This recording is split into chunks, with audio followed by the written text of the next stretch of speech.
उत्तर प्रदेश के संभल से एक बहुत ही चौंकाने वाली खबर आई है। संभल जो सनातन का प्रमुख केंद्र था, जहां हरिहर मंदिर था, जहां मठ मंदिर थे और बहुत सारे, जहां पंडा पुजारी रहते थे, जहां गुरुकुल थे, जहां शास्त्रार्थ होता था, जहां घंटे घड़ियाल बजते थे, अब वहां हिंदू मात्र 15% बचे हुए, मात्र 15%। और उनको भी भगाने की पूरी योजना बन गई थी। ये तो 2017 में उत्तर प्रदेश में सत्ता परिवर्तन हुआ, योगी जी मुख्यमंत्री बने और योगी जी ने फिर वहाँ अच्छे सेलेक्ट करके डीएम और एसपी को अपॉइंट किया, अच्छे वहाँ पे डिप्टी एसपी को अपॉइंट किया। उसका नतीजा ये है कि जो 15% बेचारे बचे हैं वो बच गए, नहीं तो इनको भी पूरी भगाने की योजना बन गई थी। ये जो 15% हिंदू बचे हैं उनके भी मकान दुकान पे कब्जा करने की योजना बन गई थी।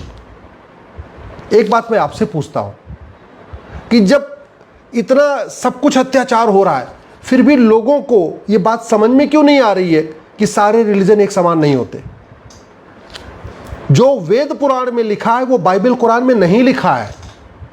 जो गुरुकुल में सिखाया जाता है वो मदरसा और मिशनरी स्कूलों में नहीं सिखाया जाता। मैं आपसे पूछ रहा हूं, क्या सारे पेड़ एक समान होते हैं? क्या आम और बबूल एक समान होता है? क्या सारे जानवर एक समान होते हैं? क्या हिरन और भेड़िया एक समान होता है?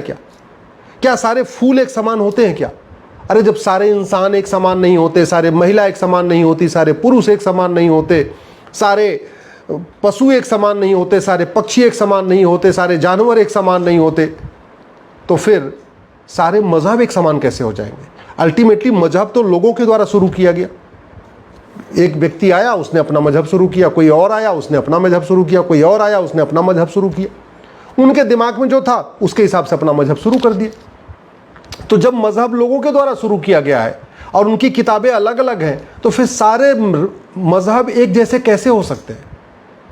मैं कई बार कह चुका हूं कि एक बार अगर आप ये कहते हैं कि हाँ सारे मजहब एक समान होते हैं, तो एक बार सबकी किताबें तो पढ़ लीजिए। अगर आपको लगता है कि वेद पुराण बाइबल कुरान एक समान है, तो एक बार पढ़िए पूरा।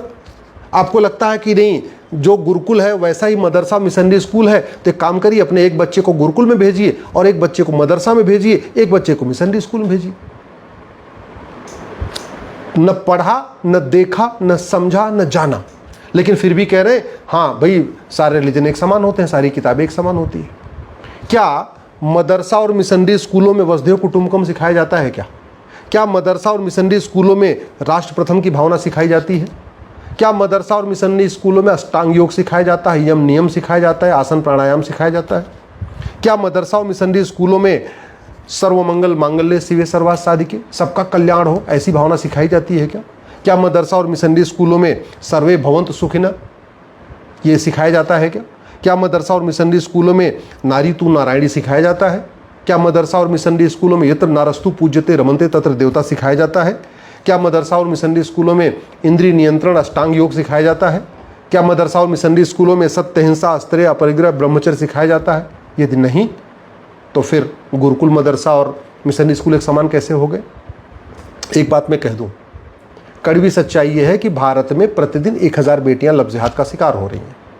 कड़वी सच्चाई यह है कि प्रतिदिन 1500 हिंदू परिवारों का धर्मांतरण हो रहा है, यानी साल में 40 लाख हिंदुओं का धर्मांतरण हो रहा है। लफ्ज़ जिहाद के शिकार साल में 3.5 लाख बेटियां हो रही हैं और धर्मांतरण टोटल 40 लाख हिंदुओं का हो रहा है। कड़वी सच्चाई ये है प्रतिदिन 90,000 बच्चे पैदा हो रहे हैं, दुनिया में सबसे ज़्यादा हैं।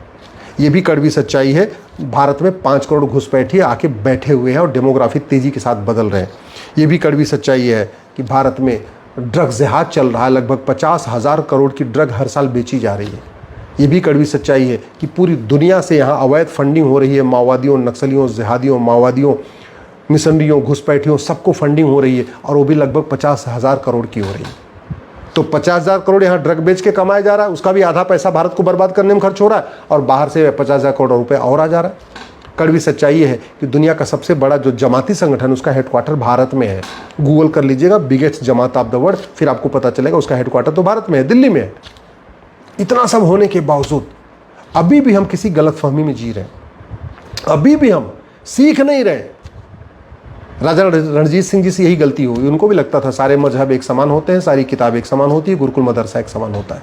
नतीजा ये हुआ पंजाब का 2 टुकड़ा हुआ और पंजाब जो भारत में है उसमें तो हिंदू बच गए, जो पंजाब पाकिस्तान में गया वहाँ हिंदू खत्म हो गए। राजा शशांक को भी यही गलतफहमी थी कि मजहब नहीं सिखाता आपस में बैर रखना और सारे मजहब एक समान होते हैं, सारी किताब एक समान होती हैं। बंगाल के 2 टुकड़े हुए, जो बंगाल भारत में है उसमें 70% हिंदू बच गए, जो बंगाल पाकिस्तान बन गया, बांग्लादेश बन गया, वहाँ के सारे बंगाल हिंदू खत्म हो गए। राजा हरि सिंह को भी यही गलतफहमी थी कि मजहब नहीं सिखाता आपस में बैर रखना और सारे मजहब एक समान होते हैं, सारी किताब एक समान होती है, गुरुकुल मदरसा एक समान होता है। और क्या हुआ, कश्मीर बटा और कश्मीर में नरसंहार हुआ। हमारे बहुत सारे महापुरुषों को ये गलतफहमी थी कि वेद पुराण बाइबल कुरान एक समान होता है। हमारे बहुत सारे पूर्वजों की गलतफहमी थी। गांधी जी को भी यही, उनको भी यही लगता था कि नहीं नहीं सबको दिल जीत सकते हैं। जिन्ना का दिल नहीं जीत पाए, ना नोआखाली नरसंहार रोक पाए, इतना हिंदुओं का नरसंहार हुआ, कुछ नहीं रोक पाए। गांधी जी का सत्य और अहिंसा का व्रत कहीं काम नहीं आया जब हिंदुओं का नरसंहार हो रहा था। ना देश विभाजन रोक पाया, ना हिंदुओं का नरसंहार रोक पाया। ये कड़वी सच्चाई है। समाधान इसका है, समाधान हमें समझना पड़ेगा सनातन धर्म से। हम कहते हैं ना, धर्म की जय हो, अधर्म का नाश हो, प्राणियों में सद्भावना हो, विश्व का कल्याण हो। तो अधर्म का नाश किए बिना धर्म की जय नहीं होती। और जितने हमारे देवी देवता आए वो अधर्म का नाश करने के लिए आए। भगवान श्री राम भी अधर्म का नाश करने आए, भगवान परशुराम अधर्म का नाश करने आए, भगवान कृष्ण अधर्म का नाश करने आए। और वर्तमान समय में समाज की जिम्मेदारी है धर्म की जय करना, लेकिन अधर्म का नाश करने की जिम्मेदारी शासक की है, शासन की है, सरकार की है। और सरकार कैसे करे? स्वाभाविक सी बात है भाई, सिंगापुर में ड्रग जीरो है, ड्रग कारोबार होता ही नहीं है, तो सिंगापुर वाला कानून भारत में लागू कर दे। चीन में बिल्कुल धर्मांतरण नहीं हो रहा है, तो चीन वाला धर्मांतरण विरोधी कानून भारत में लागू कर दे।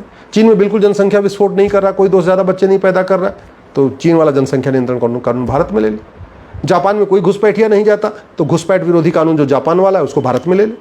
भाई भारत के जो भी खतरे हैं ये कोई विश्वव्यापी नहीं है, ये कोई लाइलाज नहीं है, ये केवल भारत में चल रहा है। क्यों? क्योंकि हमारा कानून घटिया है, न्यायिक व्यवस्था सड़ी है, सब कुछ गुलामी वाला चल रहा है। तो भारत को बचाना है तो सबसे पहले भारतीय न्याय संहिता में एक चैप्टर जोड़ना पड़ेगा, ऑफेंस रिलेटिंग टू लफ्ज़ हाथ। एक चैप्टर जोड़ना पड़ेगा, offence relating to drug smuggling. इस बीएनएस में एक नया चैप्टर जोड़ना पड़ेगा, ऑफेंस रिलेटिंग टू कन्वर्जन। ये पूरे देश में लैंड जिहाद चल रहा है, ज़मीनों पे कब्जा हो रहा है, इसलिए इस बीएनएस में एक नया चैप्टर जोड़ना पड़ेगा, offence relating to land grabbing. ये जो हमने ज़मीन पे कब्जे को सिविल डिस्प्यूट बना रखा है, इसी की वजह से पूरे देश में कब्जा हो रहा है। हमें ज़मीन को पे कब्जे को सिविल डिस्प्यूट नहीं, क्रिमिनल डिस्प्यूट बनाना ही पड़ेगा। जब तक ये कानून नहीं बनेगा कि कोई भी सार्वजनिक संपत्ति है, ज़मीन है, उस पर कब्जा करने पे 10 से 20 साल की सज़ा का प्रावधान नहीं होगा, लोग कब्जा करते जाएंगे। रेलवे की ज़मीन भी कब्जा हो रही है, पहाड़ भी कब्जा हो रही है, नदियाँ भी कब्जा हो रही हैं, हाईवे की ज़मीन भी कब्जा हो रही है, बस स्टैंड के आसपास भी झुग्गियाँ बनती है, यानी हर जगह बनता चला जा रहा है। समाधान यही करना पड़ेगा। और सबसे इंपॉर्टेंट, हमें हम दो हमारे दो लागू ही करना पड़ेगा। तो भारत को बचाना है, भारत को विश्वगुरु बनाना है, भारत को परम वैभव के लक्ष्य तक परम वैभव का लक्ष्य प्राप्त करना है, भारत को विकसित राष्ट्र बनाना है, भारत में शांति स्थापित करना है, भारत को सुरक्षित बनाना है। अगर हमारे बच्चों का वो न हाल हो जो अफगानिस्तान में हमारे पूर्वजों का हुआ, अगर हम चाहते हैं कि हमारे बच्चों का वो न हाल हो जो पाकिस्तान में आडवाणी जी का और जेठमलानी जी का हुआ, अगर हम चाहते हैं हमारे बच्चों को यहाँ से पलायन न करना पड़े जैसे बांग्लादेश से लोगों को पलायन करना पड़ रहा है, अगर हम चाहते हैं हमारे बच्चों का नरसंहार न हो जैसे कश्मीर में नरसंहार हुआ, तो यहाँ नियम कानून बदलना पड़ेगा, शिक्षा व्यवस्था बदलना पड़ेगा, पुलिस व्यवस्था बदलना पड़ेगा, प्रशासनिक व्यवस्था बदलना पड़ेगा, न्यायिक व्यवस्था बदलना पड़ेगा, टैक्स व्यवस्था बदलना पड़ेगा, विदेशी फंडिंग रोकना पड़ेगा, जस्टिस विद इन ईयर लागू करना पड़ेगा, घुसपैठ नियंत्रण कानून बनाना पड़ेगा, धर्मांतरण नियंत्रण कानून बनाना पड़ेगा, लफ्ज़ जिहाद नियंत्रण कानून बनाना पड़ेगा। ये करना पड़ेगा, तब जाके भारत सुरक्षित होगा। अगर हम ये सोच रहे हैं केवल नहीं बातें करने से, भाषण देने से, सेमिनार करने से, रैली करने से, प्रवचन करने से, कथा करने से इससे कुछ होने वाला है ना, तो फिर हम बहुत बड़ी गलतफहमी में है। ये जितना भी हम कर रहे हैं, सेमिनार कर रहे हैं, प्रवचन कर रहे हैं, सब जो जितनी बातें कर रहे हैं, ये सब हमारे पूर्वज अफगानिस्तान में करते थे, फिर भी ख़त्म हो गए। जो हमारी जितनी बातें सब चल रही हैं ना, ये सब हमारे पूर्वज पाकिस्तान में करते थे, फिर भी ख़त्म हो गए। ये सब कुछ बांग्लादेश में भी करते थे, फिर भी ख़त्म हो गए। तो बचना है परिवार, हमें अपने नेक्स्ट जनरेशन को बचाना है, तो हमें केवल और केवल कानून बदलना पड़ेगा, दूसरा कोई तरीका नहीं है। इसलिए मैं हाथ जोड़ के निवेदन कर रहा हूँ, इस वीडियो को अधिक से अधिक शेयर करिए, चैनल को सब्सक्राइब भी कर लीजिए, आपको रेगुलर हमारा वीडियो यहाँ मिलता रहेगा। और साथ साथ अपने सांसद विधायक से मिलकर उनको जगाइए, उनसे सवाल पूछना शुरू करिए। अब आप कोई जहाँ आपको गलत लगता है वहाँ पे सुनिए मत, सीधे सीधे सवाल पूछिए, क्रॉस करिए किसी की बात को आंख बंद करके मत सुनिए, किसी की बात को कान बंद करके मतलब समझने की कोशिश मत करिए। अपना दिमाग लगाइए और जो सच है उसको बोलिए।